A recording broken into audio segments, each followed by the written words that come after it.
Good evening, I'm Bo Williams and welcome to the 7. Let's get a look at the Big 7 stories happening right now. And topping the list, a message to East Tennessee students and their families.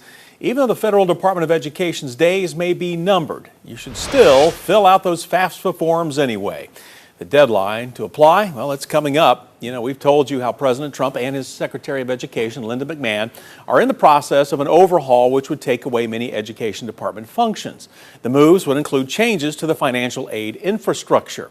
But when it comes to the FAFSA, the free application for federal student aid, a guidance counselor at West High School told us today putting in the effort to fill out the FAFSA could unlock other benefits. And high school senior Bailey Fortner agrees, saying financial aid opportunities played a large role in her decision to go to the University of Tennessee in the fall. I know that out-of-state college is definitely, more expensive than in-state, and I'm kind of looking at going to medical school, so that was definitely also a big factor of being like, okay, how much am I going to pay for undergrad versus going on to more. For most of our students, that step is the first in a chain of being able to access higher education. It provides them the resources that they need.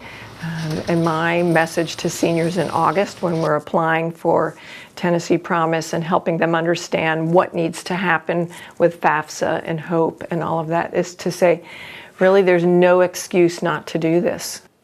While it has sustained cuts in staff and funding, FAFSA is still run out of the Department of Education, and the department cannot go away without an act of Congress.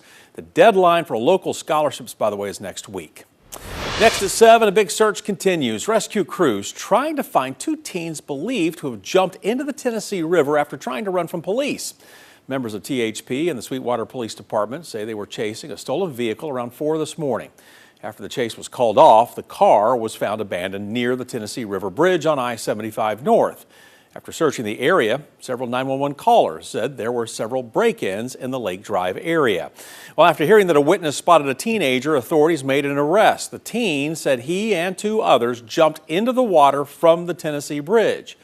Authorities are still searching for the 2 teens. If you have seen anything suspicious or have information that could help law enforcement tonight, call the number on your screen, 865-458-9081. Our next Big 7 at 7 story for you, upgrades to a popular South Knoxville swimming spot, finishing up just in time for summer. Augusta Quarry has seen several phases of work going back to about 2019, adding up to more than $5 million. Now, these latest renovations, adding several docks, bathrooms, and a space for vendors to rent out floats.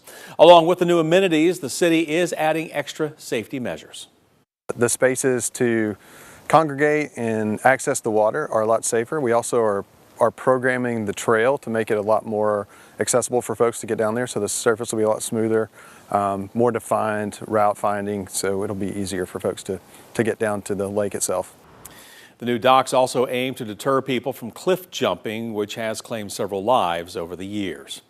And we're hoping to see a big welcome home in less than an hour from now. Tonight, Knoxville veterans are returning home after a trip to Washington, D.C. for the chance to see monuments recognizing their service to our country. You know, we were up early this morning for the send-off at McGee-Tyson with HonorAir Flight 36 carrying veterans to Washington, D.C. These images show the veterans in the nation's capital visiting places like the National Mall, the Korean War Veterans Memorial, and the Vietnam Veterans Memorial. Now, we met one Vietnam veteran this morning before the HonorAir flight took off, and he told us he had never seen any of these memorials in person before, but that he has always wanted to. I've seen the traveling wall, but that's not like the real thing. I'm just glad to be here and glad to be alive, and I want the people to know that we really appreciate what y'all doing. You know, as we mentioned, the public is invited for tonight's welcome home at the airport with the flight scheduled to land right around 7:40. And we're planning to stream it to you live as soon as it happens on WAT.com. And we'll bring you lots of hugs and celebration tonight at 11 o'clock. Hopefully, though, you can make it out there and welcome them back. All right, big damage to see after a crash in our next big story. Take a look here. An Ohio man is facing half a dozen charges tonight after a pickup slammed into the side of the Oneida McDonald's. And you can see the aftermath of the crash. There's a huge hole in the wall that is now blocked with police tape. Now, an arrest warrant shows 40-year-old Andrew Lininger led officers on a chase that ended, well, right there. We're told Linninger admitted to taking medications. He was previously convicted of driving under the influence in Ohio. He has now been booked into the Scott County Jail. If you saw a lot of smoke near the Seven Islands State Birding Park in Kodak, you're not alone. I want you to check out this view. This was from our Sky 6 weather camera, and well, a column of smoke rising into the sky. Turns out this was a prescribed burn at the state park. Now, the Seymour Volunteer Fire Department told us the Division of Forestry was conducting the burn on about 56 acres of land. The aim of these efforts is to burn up dry material which would otherwise provide fuel for wildfires, which we've seen plenty of this spring. All right, Ken, thank you. Well, a follow-up for you tonight. We are hearing from the Tennessee Valley Authority after President Trump signed executive orders last night dealing with coal. The president signed 4 executive orders to boost coal production. Among other things, the orders allow some coal power plants that were slated to be retired to continue operating. In a statement to 6 News, the TVA spokesperson said, quote, TVA is carefully reviewing this executive order for how it might apply and benefit our efforts to support load growth across our 7-state region. The statement goes on to say, we look forward to continuing to work with the Trump administration to unleash American energy, end quote.